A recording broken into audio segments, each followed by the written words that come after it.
नमस्ते सभी को। मैं लोकेश जिनगर, शिक्षक केंद्रीय विद्यालय तिरुवारूर। आज मैं आपके सामने कक्षा 5वीं का जो अध्याय है खिलौने वाला, उनके प्रश्न उत्तर लेकर उपस्थित हुआ हूँ। मैंने जो खिलौने वाला कविता है उसका वीडियो पहले ही अपलोड कर दिया है, यदि आप चाहे तो उसको भी देख सकते हैं।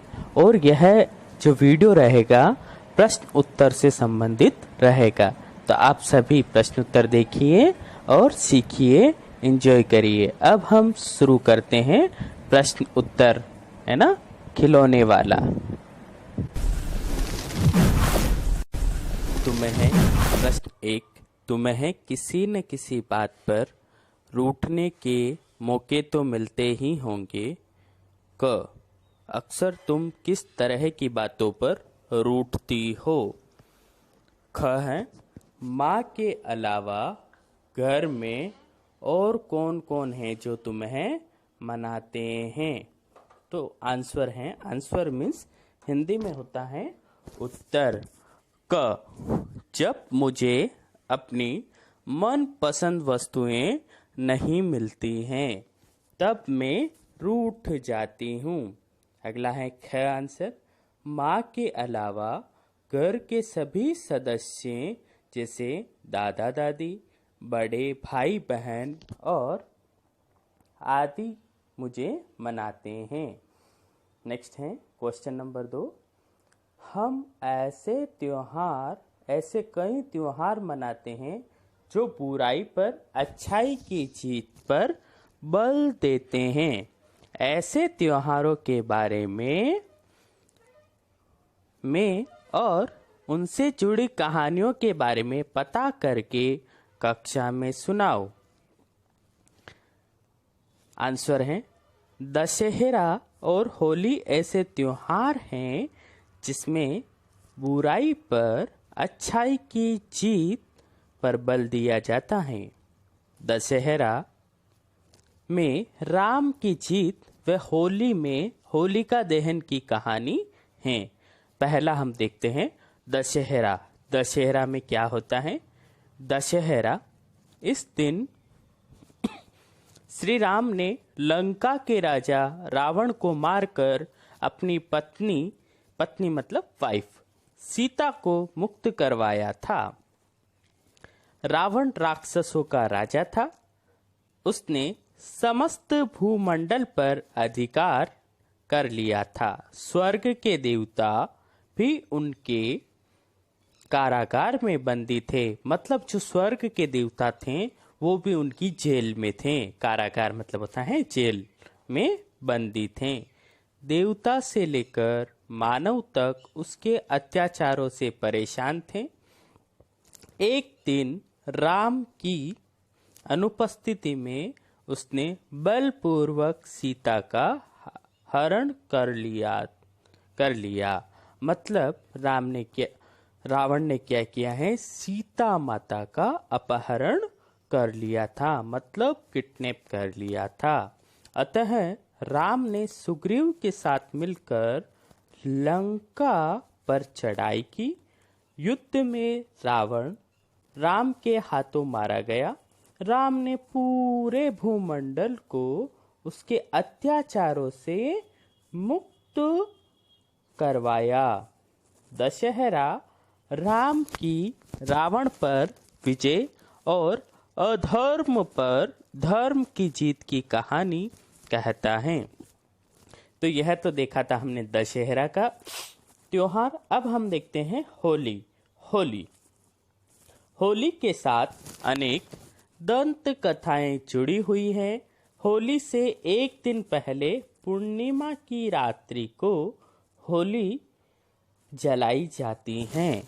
कहा जाता है कि भक्त प्रहलाद के पिता राक्षस राज हिरण्यकश्यप स्वयं को भगवान मानता था। मतलब जो हिरण्यकश्यप थे वो स्वयं को भगवान मानते थे। वह विष्णु का परम विरोधी था। जो हिरण्यकश्यप था भगवान विष्णु का परम विरोधी था। इसके विपरीत उनका पुत्र प्रहलाद विष्णु भक्त था। उसने प्रहलाद को विष्णु भक्ति करने से बहुत रोका, परंतु वे नहीं माने। अहंकारी हिरण्यकश्यप ने प्रहलाद को मारने के अनेक प्रयास किए, परंतु वे हर बार बच गए। हिरण्यकश्यप ने तंग आकर अपनी बहन होलिका से सहायता मांगी। होलिका अपने भाई की सहायता के लिए तैयार हो गई। होलिका को वरदान प्राप्त था कि उसे आग नहीं जला सकती हैं। होलिका प्रहलाद को मारने की इच्छा लेकर चिता में बैठी। भगवान विष्णु की कृपा से प्रहलाद सुरक्षित बच गए, परंतु होलिका जलकर भस्म हो गई। उसी दिन से होलिका दहन किया जाता है। होली भी अच्छाई पर बुराई की जीत के रूप में मनाई जाती है। तो हमने देखा है दो अच्छे अच्छे त्योहार जिसमें बुराई पर अच्छाई की जीत होती है। पहला त्योहार देखा था हमने, क्या देखा था? दशहरा, और दूसरा देखा था होली।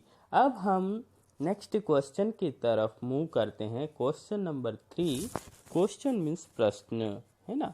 क्वेश्चन नंबर 3, तुमने रामलीला के जरिए या फिर किसी कहानी के जरिए रामचंद्र के बारे में जाना समझा होगा। तुम्हें उनकी कौन सी बातें अच्छी लगी? मतलब जब भी हमने रामलीला देखी होगी, रामायण आपने देखी होगी, तो उसमें राम के बारे में जाना होगा। तो भगवान रामचंद्र जी की आपको कौन कौन सी बातें अच्छी लगती हैं वो आपको लिखना है। हमारा उत्तर है, हमें रामचंद्र की ये बातें अच्छी लगती हैं। रामचंद्र, पहला है, रामचंद्र आज्ञाकारी पुत्र थे, means they are respect to all. वे धर्म के मार्ग पर चलने वाले थे, means they are believe to religious, good religious they are believe. बड़ों का आदर करते थे, they are respect to elders, even youngers also they are respect. सत्य के मार्ग पर चलते थे, वचन के पक्के थे, सच्चे मित्र थे, वीर और साहसी थे, है ना। तो ये भगवान श्री राम की क्या हुई? विशेषता हुई। अब हम आगे प्रश्न देखते हैं। प्रश्न नंबर 4, नीचे दिए गए भाव कविता की जिन पंक्तियों में आए हैं उन्हें छांटो। पहला है, हमें क्या करना है कि जो हमने कविता पढ़ी थी खिलौने वाला, उनमें से जो इन पंक्तियों से या इन लाइंस से जो भाव मिलते हैं हमें, वो हमें यहाँ पर लिखने हैं। क है, खिलौने वाला साड़ी नहीं बेचता है। तो इसका आंसर क्या होगा? नीचे देखिए आप, क में खिलौने वाला साड़ी नहीं बेचता है। तो इसका भाव किस लाइन से झलकता है कविता की? कभी खिलौने वाला भी माँ क्या साड़ी ले आता है ना। तो अब हम देखते हैं अगला, खिलौने वाला बच्चों को खिलौने लेने के लिए आवाजें लगा रहा है। ख यहाँ पर देखिए आप, ख में क्या आ रहा है? यहाँ देखिए, नए खिलौने ले लो भैया, जोर जोर बह रहा पुकार। नए खिलौने ले लो भैया, जोर जोर बह रहा पुकार। अगला है ग, देखते हैं हम, मुझे कौन सा खिलौना लेना चाहिए, उसमें माँ की सलाह चाहिए। ग है, कौन, इधर देखिए आप आंसर ग, कौन खिलौना लेता हूँ मैं, कौन खिलौना लेता हूँ मैं, तुम भी मन में करो विचार, तुम भी मन में करो विचार। अगला है, हम देखते हैं ग, माँ के बिना कौन मनाएगा और कौन गोद में बिठाएगा। इसका आंसर है घ, तो कौन मना लेगा, कौन प्यार से बिठा देगा गोद में, मन चाही चीजें देगा। क्या आंसर कहाँ तक होगा? यहाँ तक होगा, मनचाही चीजें देगा, है ना। अगला है, पांचवा है, मूंगफली ले लो मूंगफली, गरम करारी टाइम पास मूंगफली। तुमने फेरी वालों को ऐसी चीजें, ऐसी आवाजें लगाते जरूर सुना होगा। तुम्हारे गली मोहल्ले में ऐसे कौन से फेरी वाले आते हैं और वे किस ढंग से आवाज लगाते हैं, उनका अभिनय करके दिखाओ। अभिनय मीन्स होता है ड्रामा। वे क्या बोलते हैं उसका भी एक संग्रह तैयार करो। आंसर है, हम आपको फेरी वालों द्वारा बोले जाने वाली 3 पंक्तियां दे रहे हैं। आप अपने यहाँ आने वाले फेरी वालों की आवाज़ों को सुनो और उनको लिखो। इस तरह अपना संग्रह बनाओ। पहला है, बढ़िया करारी गोला गिरी, मीठी मजेदार गोला गिरी। दूसरा है, सेकंड वन, 10 रुपए के 4, 10 रुपए के 4, मन को भा जाए ऐसे संतरे 4। तीसरा है, मीठा रसीला गन्ना ले लो, फिर न मिलेगा गन्ना ले लो, है ना। इस प्रश्न का उत्तर आप भी अपने हिसाब से लिख सकते हैं, छात्र स्वयं भी लिख सकते हैं। अगला है, नेक्स्ट है, तुम यहाँ लिखे खिलौने में से किसे लेना पसंद करोगी और क्यों। इसको आपको लिखना है। इसमें कौन कौन से खिलौने हैं? गेंद, रेलगाड़ी, बर्तन सेट, हवाई जहाज मीन्स एरोप्लेन, फिरकी, धनुष बाण ना। तो क का आंसर है, ये रहा क का आंसर।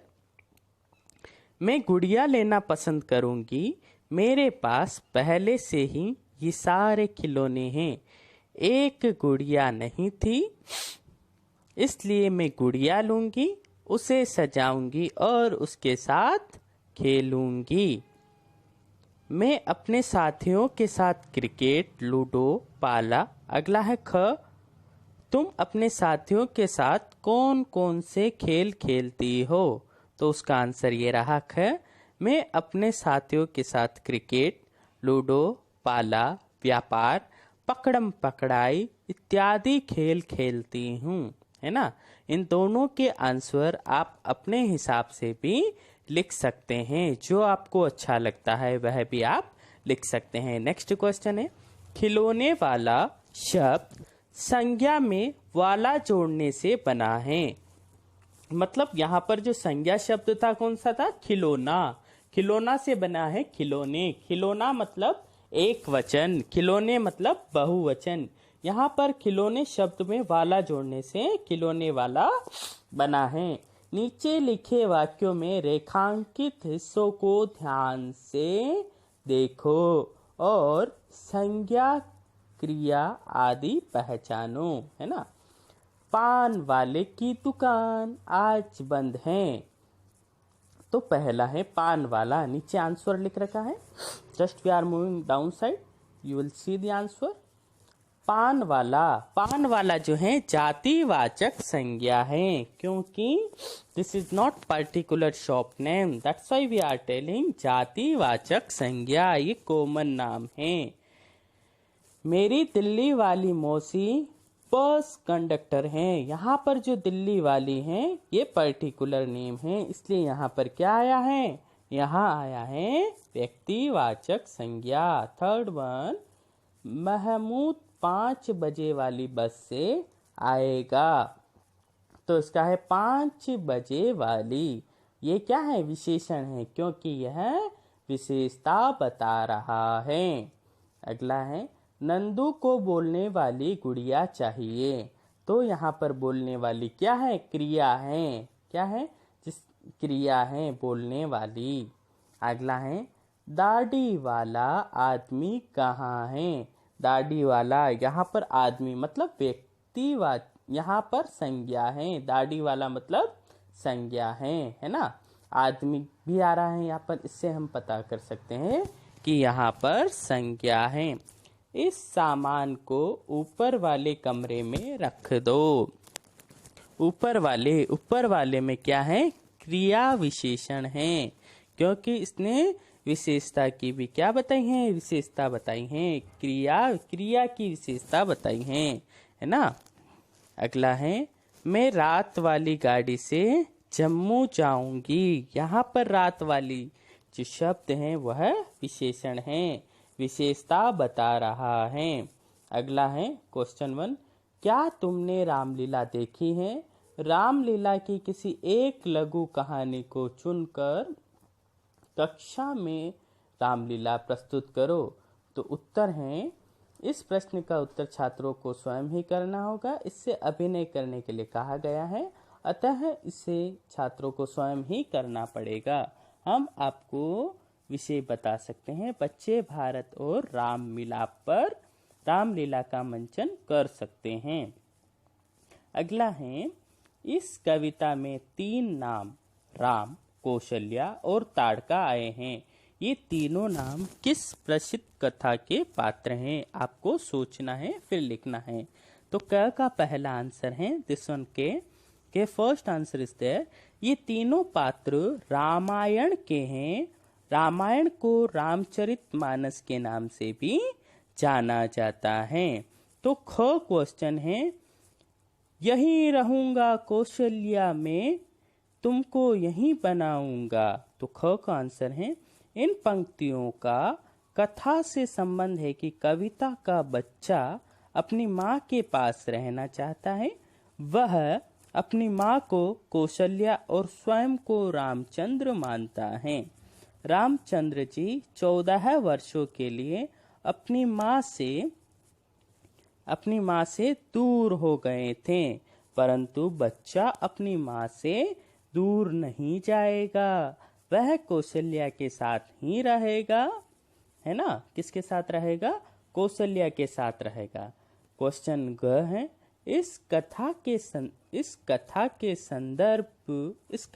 कुछ संदर्भ की बात कविता में हुई है। अपने आसपास पूछकर इनका पता लगाओ। तो ग का आंसर ये रहा, श्री रामचंद्र ने ऋषि मुनियों की तपस्या सफल कराने के लिए राक्षसों का वध किया। रामचंद्र जी अपने माता पिता की खुशी के लिए 14 वर्षों के लिए वन में चले गए थे। तो श्री रामचंद्र जी जो है कितने वर्षों के लिए वन में गए थे? 14 वर्षों के लिए वन में गए थे। अगला है, चलो तो अब हमारा आज का जो अंक है यही समाप्त होता है ना। ये आई होप आप सभी को यह वीडियो पसंद आया होगा, और आपको यदि यह वीडियो पसंद आया हो तो आप इसको लाइक कर सकते हैं।